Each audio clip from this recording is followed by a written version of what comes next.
Online शिक्षण कक्षा 7 विषय गणित पाठ 6 त्रिभुज एवं उसके गुण। नमस्ते बच्चों, कैसे हो आप सब लोग? आप लोगों की पढ़ाई अच्छी चल रही है ना? आज हम गणित की एक बहुत ही अच्छी जानकारी प्राप्त करेंगे। आप लोगों को बहुत मज़े भी आएंगे। आप लोगों ने रेखाखंड पढ़े हैं ना? देखिए 3 रेखाखंड आपको दिख रहे हैं। यदि हम इन तीनों रेखाखंडों को एक दूसरे के सिरों से जोड़ते हुए ऐसे बना लें तो एक आकृति प्राप्त होगी जिसे हम त्रिभुज कहते हैं। 3 भुजाओं से घिरी हुई आकृति को त्रिभुज कहते हैं। इसके 3 भुजाएं होती हैं, 3 कोण होते हैं और 3 ही शीर्ष भी होते हैं।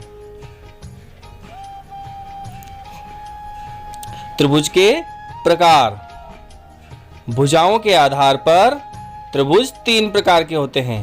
पहला विषमबाहु त्रिभुज, ऐसा त्रिभुज जिसकी सभी भुजाएं अलग अलग माप की होती हैं। देखिए आपके सामने यह चित्र बना उसका, इसकी सभी भुजाएं अलग अलग माप की हैं। इसे हम विषमबाहु त्रिभुज कहते हैं। विषमबाहु त्रिभुज में सभी भुजाएं अलग अलग माप की होती हैं। समबाहु त्रिभुज, ऐसा त्रिभुज जिसकी सभी भुजाएं समान माप अर्थात समान लंबाई की होती है, समबाहु त्रिभुज कहलाता है। देखिए आपको इस चित्र में समबाहु त्रिभुज दिखाई दे रहा है। समद्विबाहु त्रिभुज, ऐसा त्रिभुज जिसकी 2 भुजाएं समान लंबाई की होती है, समद्विबाहु त्रिभुज कहलाता है। देखिए आपके सामने यह चित्र समद्विबाहु त्रिभुज का है। इसकी 2 भुजाएं समान लंबाई की है। अब कोणों के आधार पर त्रिभुज 3 प्रकार के होते हैं। पहला समकोण त्रिभुज, ऐसा त्रिभुज जिसका एक कोण 90 डिग्री का हो उसे समकोण त्रिभुज कहते हैं। देखिए चित्र में आपके सामने समकोण त्रिभुज का चित्र बना हुआ है। न्यून कोण त्रिभुज, ऐसा त्रिभुज जिसका प्रत्येक कोण 90 डिग्री से कम हो वह न्यून कोण त्रिभुज कहलाता है। न्यून कोण त्रिभुज का चित्र आपके सामने बना हुआ है।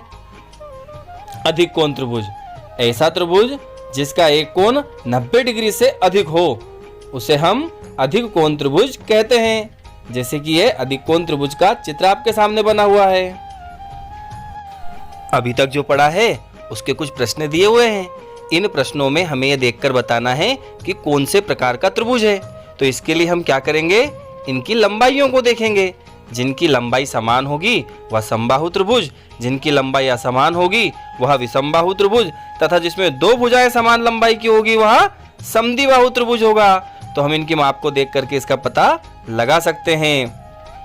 त्रिभुज की माध्यिकाएं, त्रिभुज की किसी भुजा के मध्य बिंदु को उसके सामने वाले शीर्ष से मिलाने वाली रेखा को त्रिभुज की माध्यिका कहते हैं।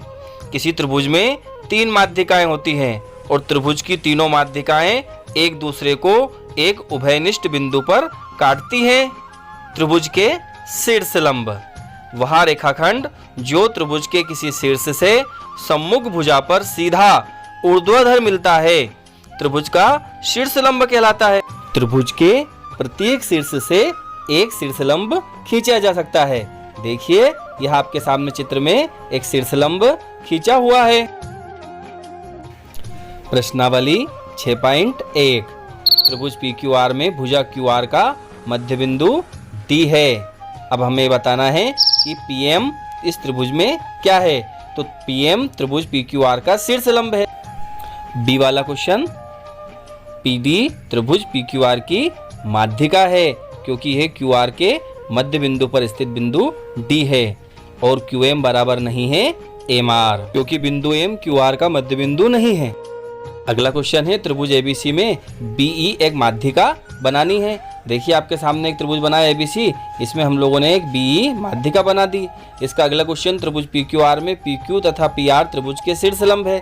तो देखिए PQR में PQ और PR दोनों त्रिभुज के शीर्ष लंब है। इसके क्वेश्चन सी में त्रिभुज XYZ बनाना था और YL एक शीर्ष लंब उसके बहिर्भाग में स्थित बनाना था। तो देखिए त्रिभुज XYZ बना हुआ है और ये YL एक शीर्ष लंब है जो त्रिभुज के बहिर्भाग में स्थित है। इस प्रकार हम त्रिभुज की रचना कर सकते हैं।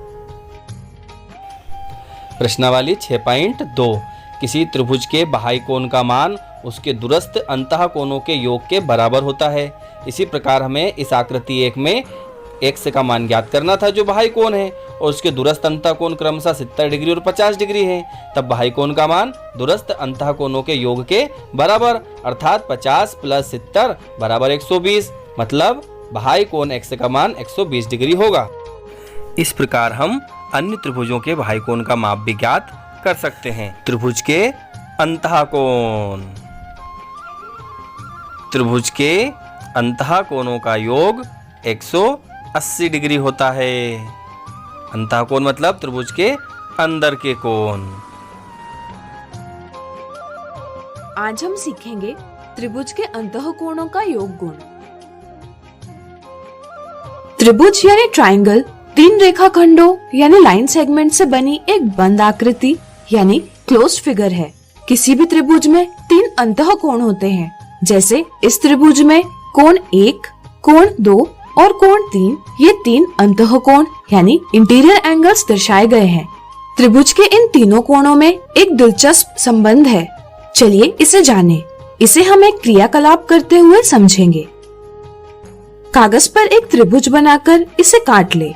इसके कोणों को कोण 1, कोण 2 और कोण 3 इस प्रकार नाम दीजिए।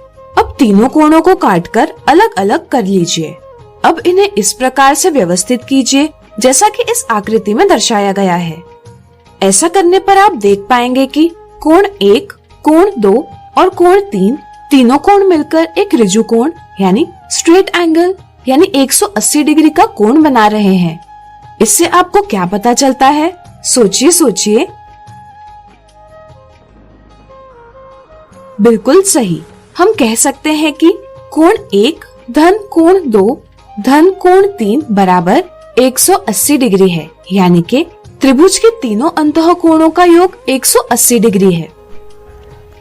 किसी त्रिभुज की 2 छोटी भुजाओं का योग तीसरी बड़ी भुजा से अधिक होता है। प्रश्नावली 6.4 को हम इसी आधार पर हल करेंगे। इसमें प्रश्न 1 में त्रिभुज की भुजाएं हमें क्रमशः 2 सेंटीमीटर, 3 सेंटीमीटर और 5 सेंटीमीटर दी है। छोटी भुजाओं का योग हम करते हैं तो 2 सेंटीमीटर प्लस 3 सेंटीमीटर बराबर 5 सेंटीमीटर, जो तीसरी भुजा के बराबर है, जबकि यह योग अधिक होना चाहिए, इसलिए यह त्रिभुज बनाना संभव नहीं होगा। इसी प्रकार हम अन्य सवाल भी हल कर सकते हैं। प्रश्नावली 6.5 पहला क्वेश्चन, PQR एक त्रिभुज है जिसका P एक समकोण है। यदि PQ 10 सेंटीमीटर तथा PR 24 सेंटीमीटर है तो QR का मान ज्ञात करना है। देखिए हम लोगों ने लिखा दिया है त्रिभुज PQ बराबर 10 सेंटीमीटर, PR बराबर 24 सेंटीमीटर। त्रिभुज PQR में P एक समकोण है। यहाँ हम लगाएंगे पाइथागोरस प्रमेय। पाइथागोरस प्रमेय में क्या होता है? कर्ण का वर्ग बराबर आधार का वर्ग प्लस लंब का वर्ग। अब कर्ण कौन सा है हमारे पास? QR का वर्ग बराबर PQ का वर्ग प्लस PR का वर्ग। QR का वर्ग हमें ज्ञात करना है, PQ का मान 10 और PR का 24, तो 10 का वर्ग कितना होगा? 100। 24 का वर्ग कितना होगा? 576। 100 और 576 को जोड़ेंगे तो 676 हो जाएंगे। QR का वर्ग बराबर 676, तब QR बराबर कितना होगा? √676, और 676 की करनी कितनी निकलेगी? लगभग 26 सेंटीमीटर।